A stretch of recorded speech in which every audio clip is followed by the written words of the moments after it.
Movie शुरू होती है और हम फिलीपींस में मौजूद दुनिया के सबसे खूंखार और खतरनाक क्रिमिनल्स को देख पाते हैं, जिन्हें आज फिलीपींस से एयरपोर्ट के जरिए कोरिया ले जाया जा रहा था। जैसे ही पुलिस वाले तगड़ी सिक्योरिटी के अंदर उन सभी क्रिमिनल्स को एयरपोर्ट से बाहर लाते हैं, तो पास में ही मौजूद एक आदमी तुरंत ही सबको धक्का मारकर उन सब क्रिमिनल्स के पास आ जाता है। उसके पास बॉम्ब से भरा हुआ बैग था और उसने किसी की भी एक सुने बिना ही बॉम्ब को ट्रिगर कर दिया, जिससे वहाँ पर इतना बड़ा ब्लास्ट हुआ कि 61 लोगों के चीथड़े चीथड़े हो गए। अब चूंकि उन सभी क्रिमिनल्स को एयरपोर्ट से ले जाना बहुत ही ज्यादा रिस्की था, इसीलिए सभी क्रिमिनल्स को अब समुद्र के जरिए शिप से ले जाया जाने वाला है। इस बार उन क्रिमिनल्स की सिक्योरिटी बहुत ज्यादा तगड़ी थी और सभी को एक एक करके शिप के अंदर ले जाया गया। वो क्रिमिनल्स इतने ज्यादा खतरनाक होते हैं कि सबको हाथों और पाँव के अंदर बड़ी बड़ी जंजीरों से बांध रखा था। यहाँ उन सभी की एक्टिविटी को सिक्योरिटी वाले मॉनिटर कर रहे थे। इतने में वहाँ पर हम देखते हैं कैप्टन शाओ और उसकी प्राइवेट कंपनी की टीम को। उन सब के पास ऊपर से ऑर्डर आ रखे थे कि आज वो सब लोग अकेले ही इस ट्रिप को मॉनिटर करने वाले हैं। वो आते ही ऑर्डर्स दिखाता है और सभी गवर्नमेंट के एम्प्लॉयज को रूम से बाहर जाने का कह देता है और फिर सब कुछ अपने कंट्रोल में ले लेता है। यहाँ हम देखते हैं सभी क्रिमिनल्स को, जिन्हें अपने अपने सेल के अंदर बांध दिया गया था। लेकिन उन्हीं क्रिमिनल्स में से एक क्रिमिनल, जिसका नाम जोंग डू है, उसके क्राइम की लिस्ट बहुत ज्यादा लंबी है। वो छोटी बच्ची से लेके बूढ़ी औरत तक का रेप कर चुका है और सभी पुलिस वाले उस पर अब तगड़ी निगरानी रखने वाले हैं। उन्हीं क्रिमिनल्स में से एक क्रिमिनल, जिसका नाम मेंटिस है, वो बाकी क्रिमिनल्स जैसा नहीं है। उसने तो बस एक दूसरे क्रिमिनल की जान ली थी, इसी वजह से उसे अब फिलीपींस से कोरिया ले जाया जाने वाला है। यहाँ हम सुजिन नाम की एक पुलिस ऑफिसर लड़की को देख पाते हैं, जिसके पास 2 क्रिमिनल लड़कियां थी और उनको भी बाकी सभी क्रिमिनल्स की तरह मेटल रोड के साथ बांध दिया गया। फिर सभी पुलिस वालों को एक जगह इकट्ठा करके उन सब का हेड डिटेक्टिव ली उनसे कहता है, हम सब लोग 12-12 घंटे ड्यूटी करेंगे। तुम में से आधे यानी कि 6 लोग पहले 12 घंटे और बाकी के 6 लोग अगले 12 घंटे। याद रहे, इन सबको दिन में सिर्फ 2 मरतबा ही वॉशरूम जाने देना। सबको 2 मरतबा ही खाना मिलेगा और अगर ये ज्यादा बकबक करे तो आप जितना चाहे इनको उतना टॉर्चर कर सकते हो। इतना कहकर डिटेक्टिव ली ने शिप के कैप्टन को अपना सफर शुरू करने का कहा और शिप का कैप्टन शिप को चलाने लगता है। तभी हम देख पाते हैं एक डॉक्टर और एक नर्स को, जो इमरजेंसी सिचुएशन के अंदर अपना सारा सामान लेकर आए थे। यहाँ हमने देखा डॉक्टर को, जो अपनी नर्स से कुछ छुपा कर एक बैग में डाल रहा था। वो ऐसा क्यों कर रहा है, इसके बारे में हमें आगे चल के पता चलेगा। अब चलते चलते उन्हें 4 घंटे बीत गए और शाम भी होने लगी थी। यहाँ हम देखते हैं डॉक्टर किम को, जो लिफ्ट के जरिए होता हुआ नीचे बेसमेंट में गया और इधर सभी कैदियों को उनका खाना दिया जाता है। लेकिन खाना खाने के टाइम भी उनके हाथों और पाँव पर जंजीरें बंधी हुई थी। यहाँ डॉक्टर किम भी सबसे छुपता हुआ नीचे बेसमेंट में आ गया। वहाँ पर उसी प्राइवेट कंपनी के लोग थे, जिस प्राइवेट कंपनी का मालिक डिटेक्टिव शाओ है। डॉक्टर किम को डिटेक्टिव शाओ ने ऐसा करने के बहुत ज्यादा पैसे दिए थे। जब डॉक्टर किम जरा सा आगे आया तो उसकी नजर वहाँ पर पड़े एक बहुत ही खूंखार कैदी पर गई, जिसके बारे में गवर्नमेंट को जरा सी भी भनक नहीं होती। लेकिन कैप्टन शाओ उस आदमी को बाकी क्रिमिनल्स के साथ फिलीपींस से कोरिया ले जा रहा होता है। डॉक्टर किम उसके पास आता है और उसको बेहोशी का इंजेक्शन देने लगा। लेकिन तभी उसने देखा कि उस आदमी के मुंह में काफी ज्यादा कीड़े पड़ रखे हैं और उस आदमी का नाम अल्फा था। डॉक्टर किम अल्फा की ये हालत देखकर बहुत ज्यादा दहशत में आ जाता है। लेकिन खैर, उसे इस बात से कोई लेना देना नहीं था कि आखिर कैप्टन शाओ इसके साथ क्या करने वाला है। उसे तो बस ऐसा करने के पैसे मिल रहे थे और वो चुपचाप वहाँ से चला जाता है। यहाँ जब रात के 11 बजे तो सभी पुलिस वाले काफी मजे से बैठकर हंसी मजाक कर रहे थे। लेकिन पास ही मौजूद जोंग डू, जो सबसे छुपता हुआ, अपने मुंह में से एक बारीक सी पिन निकालता है और उस पिन से अपनी हथकड़ी को खोलने लगा। मगर इस बात के बारे में पुलिस वालों को भनक तक नहीं होती। यहाँ ये सब कुछ कम नहीं था कि उन्हीं पुलिस वालों में से 3 पुलिस वाले सबसे छुपते हुए स्टोर रूम तक आते हैं। उस स्टोर रूम में कुछ बक्सों के अंदर बहुत बड़ी बड़ी गन्स मौजूद थी, जिन्हें वो तीनों उठाकर लोड करने लगे। यहाँ जोंगडू ने भी आहिस्ता आहिस्ता करके अपनी हथकड़ी को खोल लिया था और उसने वो पेन पास ही मौजूद दूसरे कैदी को भी दे दी। लेकिन अभी वो सही मौके का इंतजार करता है। इधर वही तीनों पुलिस वाले जहाज के कुछ इंजीनियर्स को मारकर सीधा कैप्टन के रूम में आ जाते हैं। जहाँ आते ही उन्होंने बिना कुछ पूछे ही कैप्टन और उसके असिस्टेंट के अलावा बाकी सभी को जान से मार डाला। इसके बाद उन्होंने वहाँ पर सभी रेडियो को तोड़ डाला। लेकिन अभी भी जहाज को ट्रैक करने वाला ट्रैकर ऊपर टावर पर लगा हुआ था, जिसे तोड़ने के लिए उन्हीं पुलिस वालों में से एक पुलिस वाला ऊपर जाता है और उसको भी तोड़ देता है। यहाँ डिटेक्टिव शाओ की टीम को पता चल गया कि शिप अब उनके हाथ से बाहर हो चुकी है, क्योंकि ट्रैकर टूटने की वजह से अब वो शिप को मॉनिटर नहीं कर पाएंगे। ये सब कुछ देखकर कैप्टन शाओ बहुत ज्यादा परेशान हो गया। इधर हम देखते हैं सुजिन को, जिसने बार बार अपने कैप्टन से राब्ता करने की की कोशिश की, लेकिन सभी ट्रांसमीटर और रेडियो तोड़ देने की वजह से अब वो अपने कैप्टन से बात नहीं कर पाती और अपने साथी के लाख मना करने के बावजूद भी वो कैदियों को वहीं छोड़कर कैप्टन के पास चली जाती है। इधर जब बाकी सभी कैदियों को देखने के लिए एक पुलिस वाला उनके जेल में आया तो तभी जोंगडू ने उस पर अटैक कर दिया। यह पीछे से वही नकली पुलिस वाले बाकी के पुलिस वालों को एक एक करके मारने लगे। इधर हम देखते हैं सुजिन को, जिसने फाइनली डिटेक्टिव ली को ढूंढ लिया था, लेकिन डिटेक्टिव ली और उसके कुछ साथी ऊपर चढ़े हुए उस नकली पुलिस वाले को देख लेते हैं जिस पुलिस वाले ने शिप के ट्रांसमीटर और लोकेटर को तोड़ दिया था। ये देखकर तुरंत ही डिटेक्टिव ली और उसके साथी शिप के इंजन रूम की ओर भागने लगे। यहाँ देखते ही देखते जोंगडू और उसके पूरे साथियों ने सभी कैदियों को एक एक करके रिहा कर दिया और अब उनका प्लान था कि जितना जल्दी हो सके डिटेक्टिव ली को जान से मारे और इस शिप से भाग जाए। जोंगडू ने तुरंत ही एक पुलिस वाले के पास से गन उठाई और बिना किसी वजह से अपने साथी को ही जान से मार डाला ताकि बाकी सब में जोंगडू का डर बना रहे और सभी लोगों ने जोंगडू को अपना लीडर भी चुन लिया। लेकिन उन्हीं में एक कैदी था मेंटिस, जो दिल से जोंगडू के साथ नहीं था। ये बात जोंगडू को भी पता थी, लेकिन जोंगडू फिलहाल मेंटिस को कुछ नहीं कहता। जोंगडू ने कहा, तूने बस मेरे काम में टांग नहीं अड़ानी और मैं तुझे कुछ भी नहीं करूंगा। इतना कहकर वो सभी अब इंजन रूम की ओर जाने लगते हैं ताकि इस शिप को और आगे बढ़ने से रोक पाए। यहाँ हमने देखा डिटेक्टिव ली, सुजिन और उसके दो साथियों को जो फाइनली कंट्रोल रूम के पास जाते हैं। वो जैसे कंट्रोल रूम के अंदर गए तो उन्हें वहाँ पर वही नकली पुलिस वाले दिखाई दिए। डिटेक्टिव ली तुरंत ही उन पर टूट पड़े, लेकिन तभी पीछे से दो नकली पुलिस वालों ने अपनी बड़ी बड़ी गन से उन पर हमला कर दिया, जिससे डिटेक्टिव ली, सुजिन और उनके दो आदमी जहाँ जगह मिली वहाँ पर छुप गए। जैसे ही उन दोनों में से एक आदमी डिटेक्टिव ली पर वार करने के लिए आगे बढ़ा तो डिटेक्टिव ली ने उसे जान से ही मार डाला, लेकिन अभी भी एक नकली पुलिस वाला जिसके पास काफी बड़ी गन थी उनकी जान के पीछे पड़ा होता है और अब फाइनली उसकी गन में बुलेट्स खत्म हो जाती हैं, लेकिन उसके पास अभी भी एक पिस्तौल था। जिस मौके का फायदा उठाते हुए सुजन तुरंत ही उस पर अटैक कर देती है और उसके पिस्तौल को नीचे गिरा देती है और अगले ही पल डिटेक्टिव ली ने उसके गले और सीने में गोली मारकर उस हरामी को जान से मार डाला। उन सबको जैसे ही पता चला कि शिप का रेडियो ट्रांसमीटर और लोकेटर खराब हो चुका है तो उन्हें जल्दी से बाकी सभी कैदियों को पकड़ना होगा। लेकिन यहाँ हम देखते हैं डॉक्टर किम को, जो अपने कमरे में नर्स के पास आता है, लेकिन नर्स बड़े मजे से एक जगह पर बैठी थी। डॉक्टर तुरंत ही कमरे में आए और उन्होंने कमरे को लॉक कर दिया। वो बहुत ज्यादा डरा हुआ था, लेकिन नर्स को इस बात से कोई भी परवाह नहीं।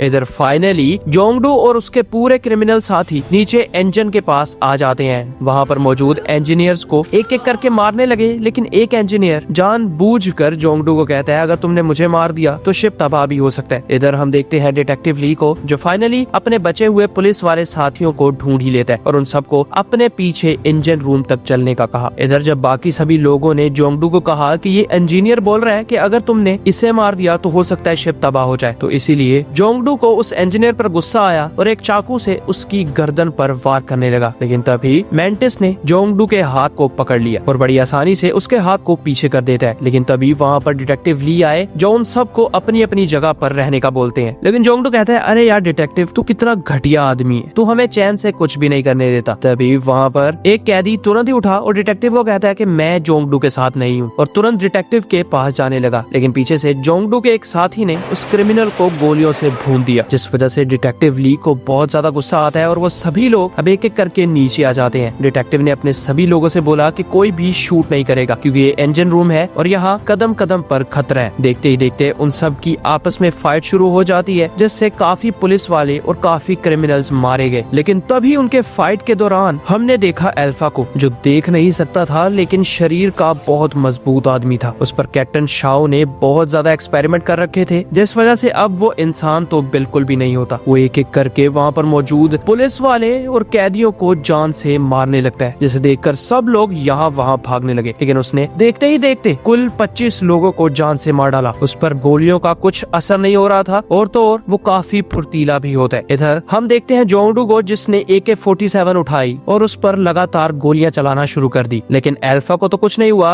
मगर उसी का ही एक साथी गोलियों से छलनी हो गया। अब अल्फा और जोंगडू दोनों आमने सामने होते हैं। अल्फा के हाथ में एक बहुत बड़ा हथौड़ा था, जिस हथौड़े से उसने जोंगडू के पेट पर वार किया और अगले ही पल जोंगडू की बाजू को भी तोड़ डाला। लेकिन जोंगडू अभी भी अल्फा से जरा सा भी नहीं डरता और उल्टा अल्फा के सामने हंसने लगता है, जिससे अल्फा ने पलक झपकते ही जोंगडू के चीथड़े चीथड़े कर दिए। यहाँ गोलियां चलने की वजह से हमने देखा कि शिप का इंजन अब बंद हो चुका है और शिप बीच समंदर में रुक चुकी है। डिटेक्टिव ली, मेंटिस, सुजिन और बाकी के बचे हुए कुछ लोग अल्फा से बचकर ऊपर की ओर जाने लगे, लेकिन तभी अल्फा डिटेक्टिव ली के पास आ जाता है। वो जैसे ही डिटेक्टिव ली पर हमला करने लगा तो मेंटिस ने उसके हाथ को पकड़ लिया और उसको कड़ी टक्कर देने लगा। अल्फा ने मेंटिस के गले को पकड़कर उसे दीवार के साथ लगा लिया। वक्त रहते सुजिन ने अल्फा को शूट करके मेंटिस की जान बचाई और अगले ही पल वो एक लिफ्ट के अंदर बैठकर वहाँ से निकलने लगे, लेकिन अल्फा उस लिफ्ट के दरवाजे को रोक लेता है। ये सब कुछ मेंटिस भी देख रहा था, इसीलिए मेंटिस ने उसे किक करके बाहर फेंक दिया और फिर वो वहाँ से चले गए। इधर कैप्टन शाओ बहुत ज्यादा परेशान था, क्योंकि अगर अल्फा उस शिप से बाहर निकल गया तो वो किसी को भी नहीं छोड़ेगा, इसीलिए उसे तुरंत ही कुछ न कुछ करना होगा। यहाँ हम लोग देखते हैं बाकी के क्रिमिनल्स को, जब उसी जगह पर आए जहाँ पर वो दो औरतें जो क्रिमिनल्स थी वो बंधी हुई थी। उन्होंने तुरंत ही उन क्रिमिनल्स को फ्री किया और सुजिन की जो एक पार्टनर थी उसको बांध डाला। यहाँ हम देखते हैं नर्स और डॉक्टर किम को, जिन्हें कुछ खबर नहीं थी कि बाहर हो क्या रहा है, लेकिन डॉक्टर किम को ये जरूर पता था कि बाहर बहुत ज्यादा खतरा है। यहाँ जैसे ही नर्स खिड़की के पास आई तो अल्फा ने खिड़की को तोड़कर नर्स के गले को पकड़ लिया और नर्स को भी जान से मार डाला। डॉक्टर किम तुरंत ही उस कमरे से भागकर कॉरिडोर में आ जाते हैं, जहाँ पर उन्हें डिटेक्टिव ली, सुजिन और मेंटिस मिले। डॉक्टर अपने आपे से बाहर हो चुके थे, इसलिए सुजिन ने उन्हें शांत करवाया और ज्यादा शोर करने से रोका। जिस पर डॉक्टर कहता है, तुम्हें नहीं पता कि वो चीज आखिर है क्या? मैंने अपने पूरे करियर में ऐसी चीज पहली बार देखी है। अगर उससे बचना है तो चुपचाप हमें इस शिप से भागना होगा। इधर हम देखते हैं बाकी क्रिमिनल्स को, जो एक जगह पर यहाँ से बाहर कैसे निकले उसके बारे में प्लानिंग कर रहे थे, लेकिन तभी वहाँ पर अल्फा आया और उसने सभी को जान से मार डाला। कुछ देर बाद डिटेक्टिव ली वहाँ पर पहुँचे, जो ये सारा नजारा देखकर दहशत में आ जाते हैं। लेकिन हमने देखा उसी क्रिमिनल औरत को जो अपने बॉयफ्रेंड के साथ एक लिफ्ट में बैठकर ऊपर जा रही थी। तभी उनकी लिफ्ट पर अल्फा आ गया, जिससे उनकी लिफ्ट रुक जाती है। उन्होंने अल्फा को गोलियां मारने की कोशिश की, लेकिन इसका कोई फायदा नहीं हुआ। तभी वहाँ पर डिटेक्टिव ली भी आ जाते हैं, जिन्होंने उस औरत को तो बचा लिया, लेकिन उसके बॉयफ्रेंड को अल्फा ने पकड़कर जान से मार डाला। अब लिफ्ट के अंदर काफी ज्यादा तोड़फोड़ होने की वजह से लिफ्ट आउट ऑफ कंट्रोल होकर नीचे गिर जाती है, जिसके अंदर अल्फा और उसका बॉयफ्रेंड मौजूद थे। लेकिन दोस्तों हमें पता है कि अल्फा इतनी आसानी से तो मरने वाला नहीं है, और होता भी ऐसा ही है। अल्फा बिल्कुल सही सलामत लिफ्ट से बाहर निकल आया। यहाँ हम देखते हैं कैप्टन शाओ को, जो अपने प्राइवेट हेलीकॉप्टर में बैठकर अब फाइनली उस शिप के पास जा रहा था। उनके पास काफी ज्यादा सोल्जर्स थे जो अल्फा को काबू में करने वाले हैं। इधर हम देखते हैं उसी औरत क्रिमिनल को और डिटेक्टिव ली को, जो बाकी सबसे मिलने के लिए ऊपर जा रहे थे, लेकिन तभी वो जैसे ही एक किचन में आए तो वहाँ पर अल्फा आ जाता है और अल्फा डिटेक्टिव ली को यहाँ वहाँ पटक कर मारने लगा। डिटेक्टिव ली काफी ज्यादा दर्द में थे, इसीलिए वो अब अल्फा का मुकाबला नहीं कर पाते, लेकिन फिर भी उन्होंने अपने दांतों से अल्फा की एक बाजू उखाड़ दी, मगर अल्फा ने अगले ही पल डिटेक्टिव ली को जान से मार डाला। यहाँ हम देखते हैं वही क्रिमिनल औरत को, जो फ्रीजर के अंदर बाकी सभी डेड बॉडीज के साथ मरने का नाटक करती है, और ये चाल उसकी काम भी कर गई, क्योंकि फ्रीजर के अंदर उसका टेम्परेचर बहुत ज्यादा लो हो जाता है और अल्फा को उसके होने का एहसास नहीं हुआ। यहाँ अब कैप्टन शाओ भी अपनी पूरी टीम के साथ शिप पर पहुंच चुका था और वो शिप के कोने कोने को छान कर अल्फा को ढूंढने लगता है। लेकिन तभी वहाँ पर वो क्रिमिनल औरत आई, जो कैप्टन शाओ को कहती है, तुम्हें जल्दी से हमारी मदद करनी होगी, क्योंकि वो दरिंदा हमें नहीं छोड़ेगा। लेकिन कैप्टन शाओ उसकी एक भी नहीं सुनता और उसके भेजे में गोली उतार देता है, जिससे वो क्रिमिनल औरत भी मारी गई। अगले ही पल वहाँ पर सुजिन, डॉक्टर किम और डिटेक्टिव ली का एक पुलिस वाला पार्टनर आया, मगर कैप्टन शाओ ने सुजिन को बिना कुछ सोचे समझे ही जान से मार डाला। तभी वहाँ पर मेंटिस आता है, जो सुजिन की ये हालत देखकर तुरंत ही कैप्टन शाओ के सभी सोल्जर्स को एक एक करके मौत के घाट उतारने लगा। यहाँ पे जाके हमें पता चला कि मेंटिस भी अल्फा की तरह ही ताकतवर है, और साथ ही साथ हमारे सामने एक और राज से भी पर्दाफाश हुआ कि कैप्टन शाओ भी कोई और नहीं बल्कि अल्फा की तरह ही सुपर ह्यूमन है। यानी अब अल्फा, कैप्टन शाओ और मेंटिस, तीन सुपर ह्यूमंस एक ही शिप के अंदर मौजूद है। अगले ही पल वहाँ पर अल्फा आया, जिस पर कैप्टन शाओ के सभी लोगों ने अंधाधुंध फायरिंग करना शुरू कर दी, लेकिन अल्फा को गोलियों का कुछ असर नहीं होता और वो एक एक करके सभी सोल्जर्स को मारने लगा। यहाँ मेंटिस भी कैप्टन शाओ के सोल्जर्स को जान से मार डालता है, और फिर अब सिर्फ और सिर्फ कैप्टन शाओ, मेंटिस और अल्फा बचे। लेकिन अल्फा ने कैप्टन शाओ पर अटैक कर दिया, और कैप्टन शाओ इतना ज्यादा मजबूत था कि उसने अल्फा को इधर उधर पटकना शुरू कर दिया। यहाँ डॉक्टर किम और बचा हुआ पुलिस वाला तुरंत ही कैप्टन शाओ के हेलीकॉप्टर में आ जाते हैं। उन्होंने पायलट की गन पट्टी पर गन रखी और उन्हें यहाँ से बाहर निकालने का कहा, लेकिन उस पायलट ने चालाकी की और डॉक्टर किम की गन को पकड़कर पीछे करना शुरू कर दिया, जिससे डॉक्टर किम ने उस पायलट को जान से मार डाला। लेकिन पायलट ने मरने से पहले डॉक्टर किम पर भी काफी ज्यादा गोलियां चलाई, जिससे बेचारा डॉक्टर किम भी मारा जाता है, और गोलियां चलने के दौरान पीछे बैठा हुआ पुलिस वाला भी 2 गोलियां लगने से घायल हो गया। इधर कैप्टन शाओ अल्फा की हर एक हड्डी तोड़कर उसे नीचे गिरा देता है, और मैंटिस के सामने ही अल्फा के गले को काटकर उसको तड़पता हुआ मरने के लिए छोड़ दिया। ये सब कुछ देखकर मैंटिस तुरंत ही कैप्टन शाओ पर टूट पड़ा, लेकिन कैप्टन शाओ मैंटिस से बिल्कुल भी कम नहीं था। लड़ते लड़ते एक मोमेंट तो ऐसा आया कि कैप्टन शाओ ने मैंटिस की गाल पर अपना नुकीला चाकू दे मारा, लेकिन अगले ही पल मैंटिस ने शाओ को पीछे धकेला और फिर से उससे फाइट करना शुरू कर दी। लेकिन मैंटिस जो कैप्टन शाओ से काफी ज्यादा फुर्तीला था, उसने कैप्टन शाओ के पेट पर काफी मर्तबा चाकू से हमला किया, जिससे कैप्टन शाओ बहुत ज्यादा थक जाता है। मगर कैप्टन शाओ ने भी मैंटिस की छाती पर काफी ज्यादा वार किए, जिस वजह से मैंटिस को गुस्सा आया और मैंटिस ने एक जोरदार लात मारकर कैप्टन शाओ को पानी में गिरा दिया और अगले ही पल मैंटिस भी उसके साथ ही पानी में कूद जाता है और कैप्टन शाओ की मौत हो गई। सुबह हुई तो हम देखते हैं एक समुद्र के किनारे का सीन, जहाँ पर मैंटिस काफी घायल हालत में पानी से बाहर निकला और बिल्कुल फ्री होकर वहाँ से शहर की ओर चला जाता है। और इसी के साथ ये दमदार फिल्म यही खत्म हो गई। थैंक्स फॉर योर टाइम दोस्तों।